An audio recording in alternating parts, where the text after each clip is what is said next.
So this is almost like a continuation of the previous discussion, just with different experts. I'd like to start with you, Mr. Raman, because you were with Wipro, HCL, Cisco, so you've been with the industry before and understand exactly what industry wants from students. How has that informed the way your university teaches? So if you look at IIT Madras, okay, so there are two different streams that they are in. One is the research stream and another is the industry stream.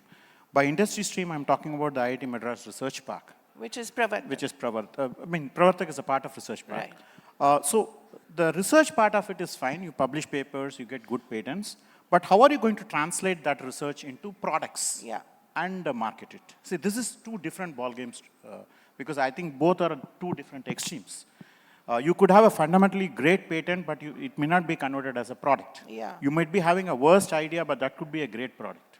You know, so these are two different extremes. And at IIT Madras, we concentrate on both. So if you take, for example, a great research that has become a product, it's Agnikul, where we do 3D printed rockets. And you know, a very simple idea which is streamed out is Aether electric scooter, which is one of other that has come out of IIT Madras Research Park. From your own students? Yes, from the students, obviously. No, and if you look at Pravartak, our IIT Madras Research Park, it is not, close to the students of IIT. It is open to anyone in India. Okay, so if most of us, the companies that we have incubated at IITM Pravartak are not from IIT students, they are from students other than IIT.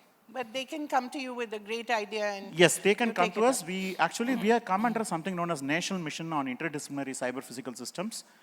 We have certain National Mission for? On Interdisciplinary Cyber-Physical Systems. It's called nmicps.in, where we take 4 stages for entrepreneurs. One, after they complete their bachelor's, if they have a great idea, they can come to us for 1 year. We pay them a 35,000 rupees stipend, and we also allocate some money, about 3 to 3.5 lakhs, for making products. Once that is fine, then we take to the next stage where we give 50 lakhs and ask them to convert it as a patent.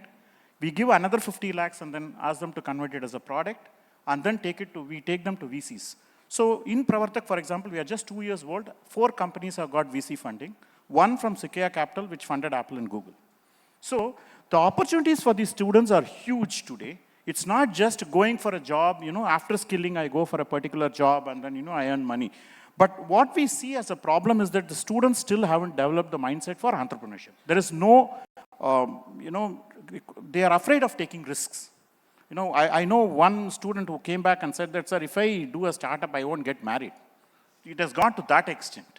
Okay, so but it is tough. Being an entrepreneur is tough, isn't it? Yes, being an entrepreneur is tough. You can't pay yourself, for instance. But we have been talking about job growth and other things. Yeah. Yes, you can exponentially grow engineering colleges, but are you going to get exponentially increase your jobs? That can happen only if you have startups, only if you are innovative. And the normal way of asking companies to come to India and establish centers are not going to be enough, because once those companies don't like you, they will take away the jobs. Exactly. Where if you are an entrepreneur, your job stays with you. So this is the greatest opportunity that India has today. If you want to really grow in a non-linear fashion, and whatever we talked about statistics, people not having between 20 and 30, is exactly the people who want to start these startups. I don't want a 50-year-old person to start a startup. What interest is he in? What problem do you have with 50-year-olds, sir? They're very hardworking. No, they are very hardworking, but unfortunately, the kind of hard work that is needed, okay, they are very good in guidance, okay, but someone has to do the dirty work. If you don't go without sleep for 3 days, let's assume, a 25-year-old can bear, but not a 50-year-old person. So that's the problem. I think the jury is out on that. Anyway, Mr. Gopinath, I want to bring the same question to you, because you were also with the Kerala Startup Mission, if I'm not mistaken. So these are things that you also must have seen through your, through the years. What is it that you advise students? Is it the same as Dr. Raman is saying, or do you have anything else that you offer them? Absolutely. In fact, the 2 roles which I played the Startup Mission role and now as a digital university. Even the role of digital university itself is primarily to see that the innovation happens. Because there is in the last session we spoke about jobs getting disrupted. Yeah. But there is an underlying change which is happening. We are moved away from an industrial world to a world which is more digital. Right. And there is an underlying philosophical changes.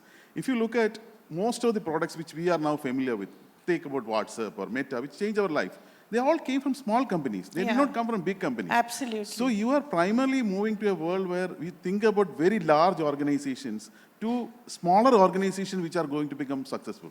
And that is primarily where the startups comes into picture, right? And that happens only when there is an innovation happening. And I believe that it is not only the startups, even education institutions should behave themselves as startups as such. They should actually start looking at how do we create that culture of agility, how do you look at newer changes and come out with, take all the opportunities which is available to them, etc.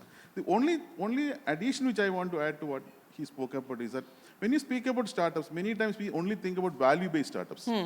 Now, this place, Chennai, is a classic example of how profit-based startups can come, right? You have companies which have created $1 billion worth products, but they have not taken too much of external funding. So you need to actually start in the country also. We need to also start looking at startups who creates the value along with profit as such. So what are these startups? In what areas would you recommend that kids go? That's basically where the technology, deep technologies are going to come into picture. And that deep technology, if you have to come into picture, you need to create the infrastructure for that, like what IIT Madras is providing. And in Kerala now, the state itself is providing quite a bit of R&D ecosystem, because we believe that if you want to create a Google from India next time, they cannot come from a smaller group of students. You really provide the support systems for that. Agrinkul, he gave an example of an Agrinkul. It is a company which actually created the second launchpad in the country. And that happened because ISRO and others have supported them. IIT Madras has supported them. Right. So that is the model I think we need to go into the next level, where even higher education systems can actually play a role in creating that. So do you need a massification of engineering degrees for this, or what do you need for this? Can someone with a liberal arts background, for instance, create the next startup? Absolutely. You need actually a combination of skills, actually. It's all interdisciplinary, and in the last section we discussed this, right? We spoke about human skills are becoming very important, and that many times come from a liberal arts background. So you have a combination of this. Your team should have both engineering and other elements as such. Is that happening? No, absolutely. I'll give you one example. Today I'm searching for a geophysicist, and I'm not getting them, because I get IT engineers only. And finally I had to pull one from Ladakh. Ladakh? Yes. Well done. These kind of skill sets are coming up because of the startups. Otherwise, no one bothers. Everyone talks about electrical, electronics, computer science, and worst case mechanical. And worst case where does the poor BA degree wala go? Okay, so for example, creating beautiful documentations. Okay, right. Because documentation is very, very important. We have taken up a documentation project where if you don't do the right documentation, you are not going to get this recognized as a World Heritage Site. Right. Okay, Which one is this? Literature, arts. Right. All these people are needed when you go for startups. Right. Because who is going to do the marketing? Who is going to do the brochure? I need someone with a good background in visual communications. I won't need someone who talk to public like this. You know? I mean, so these skills are missing today with students. Right. So what are you doing to inculcate this? Okay, so if you remember the last session, they talked about skilling. In fact, we are part of Tamil Nadu Skill Development Corporation's program on non-Mudalvan scheme. We have actually have a separate skilling academy, because we are a deep tech startup. We need people to work on the startup. Therefore, we have excellent skilling programs on deep tech areas, as well as areas like soft skills, communication. These are very important for startups, because the startups have to meet venture capitalists. How do they put this elevator pitch? Right. Now, these can be taught in MBA and other graduate students, but then there are certain students who, I mean, if you, for example, Bill Gates was not an MBA. Yeah. Okay, I mean, not all the great people were MBAs. The MBAs is an quite addition. A few were dropouts. Yeah.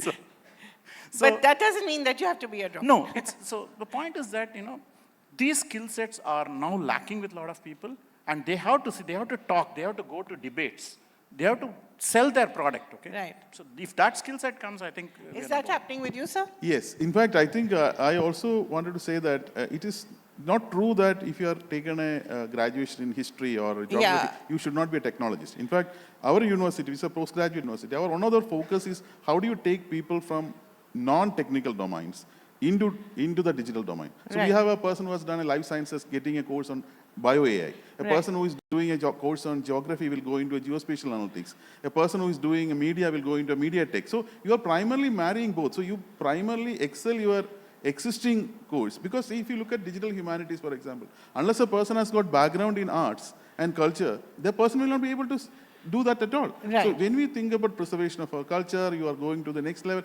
you really require the marriage of technology with the core skills as such. And you have seen several interesting startups coming in that space also.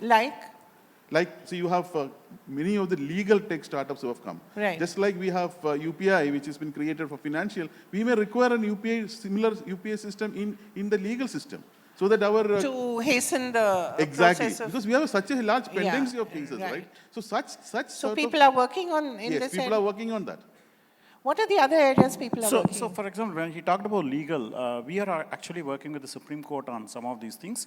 See, it's not introducing AI into legal systems. See, it's like this, when a lawyer or an advocate argues a case and he cites some case number, whether that has been preceded by something, even that information today is not available. So Right. at a person like Supreme Court, you can't make these kind of mistakes. So technology is helping, and there are startups which have started working on these kind of areas. There is a startup based out of Chandigarh which takes any ideas and checks out what are the patents that are possible in that areas. Okay. So there are different kinds of startups, and each of these startups, I mean, for example, another thing I wanted to add is this national education policy talks about dual degrees. Yeah. Okay, so as he Talks talked about, about sorry? dual degrees, Right. you can take 2 degrees Dual at the same degrees. time, and that's the reason IIT Madras started BS Data Science Right. course, where you have one domain and then do the data science. The data science by itself is an area specialized in mathematics and other Right. things. But if I am a, say, electrical engineer and I want to apply data science, I can do these 2 degrees together. So these kind of skill sets are becoming very important. What do you suggest for poor journalists? Oh, journalism, media tech is the biggest change, right? But So where are the jobs, sir? see, I always believe that in our country, the unaddressed market is actually much bigger than the addressed market. So we are still thinking only about the existing markets. You have a blue ocean of opportunity. The Right. moment you use this, it becomes sustainable, it becomes So affordable. where do you advise the next media startup should go? Because tier 2, tier 3 towns also seem to be saturated. Where would the next media startup be? See, you need to ask this I'm question. asking for free advice. You should ask the question that who are the non-customers of media today? Right. Like Who are they? why some of them are actually not catched in the media? Right. Can we actually use to reach out to them? So for example, Daily Hunt is a classic example, right? Yeah. Where they have actually created a technology which actually brought in media very accessible to people who Yeah, are they not just able to read. aggregated what was already there, but they did it so smartly. They actually moved to a different market Yeah. also. People who are not looking at the market, they have actually reached out. Right. So, in fact, many of the youngsters use Twitter or X today for Yeah. primarily getting the media. So, how do you actually make it more immersive? Right. So, the basic journalist knowledge, if you can actually marry with the technology, you suddenly see that you are unlocking a new market per se. Right. So, that's a way we need to actually address, especially for a country like India where you have, I very strongly believe that there are very, very unaddressed market is in every field as such. Right. And so if somebody says there is no job for that, you can always create a job for yourself. The number of... Which is not selling pakoras. Pardon me? Which does not involve selling Not pakoras. absolutely, technology-based jobs. And this is possible when our universities actually started thinking about that from the day one onwards. Right. That's what I said. The universities also have to think about from an angle of a startup per se. You know, that somehow we think that we are only creating people to become what Job we call seekers. job seekers. So people used to say that we are moving to a Web3 world. A Web3 world is primarily where you are thinking about economy, creator economy. Till now, we are only looking at economy creators. So I have some skills. Somebody will use my skills, and then the capital actually drives the whole the process as such. In a creator economy, it's the other way around. The creator himself will directly address the end market. And you have seen that, right? A good singer today actually will create a YouTube channel and get the returns, which was not the case in the past. You had a lot of intermediaries in between. So those intermediaries are now getting vanished, and you primarily are creating channels which can directly address the market. The only danger is we already have so much YouTube viewing, then no work will get done. You have so much of YouTube creation, who is going to work? People are just going to be glued to their phones. That is happening even today. I mean, whether you believe it or not. Acknowledge it or not. Yeah, in fact, because when We become a nation of YouTube creators. Exactly. See, when I talk to people, how did you learn this subject? They say, oh, this mobile YouTube. phone. No, Yeah, not mobile. only YouTube, mobile phone Mobile also. phone. So we have never read using mobile phones. So now the point is that, okay, it's all fine, but as long as they are creative, there is no problem. You know, I mean, the problem occurs that when they stop with the mobile phone or when they stop with the YouTube. How do you, that's another startup maybe. How to take your information gathering from your smartphone to? Yes. So I'll give you one Yeah. example where the opportunities whatever opportunities we never imagined exist. Okay, a startup came to us called Music Temple, and they said that, you know, we just convert Indian music to text. Okay, so you have Western music where you have the notes, but then the Indian music, you don't have notes. Right. So he has come up with a way of creating it into text. Now, we just thought that, okay, let's fund this startup and see. Now, this had a great impact because what had happened is in Assam, there are some folk songs which are dying. Now, you are not able to preserve it because only the singers know about that song and no one knows about it. So what we did was we went there and told we will convert it into this notation. And once we converted it into a notation, other people started singing the folk songs. So we were actually able to revive the folk songs. Okay. You know, this Well done. opportunity, you can go into look into our website. The company is called Music Temple. Now, this opportunity did not exist before. Right. So this is why startup in innovation ecosystem is must for this country. If you want to recruit these kind of, or absorb these kind of people, there are opportunities galore there. Great. Thank you. That makes me feel so much better about my job as well. Thank you both very much. It was very informative and insightful. Thank you.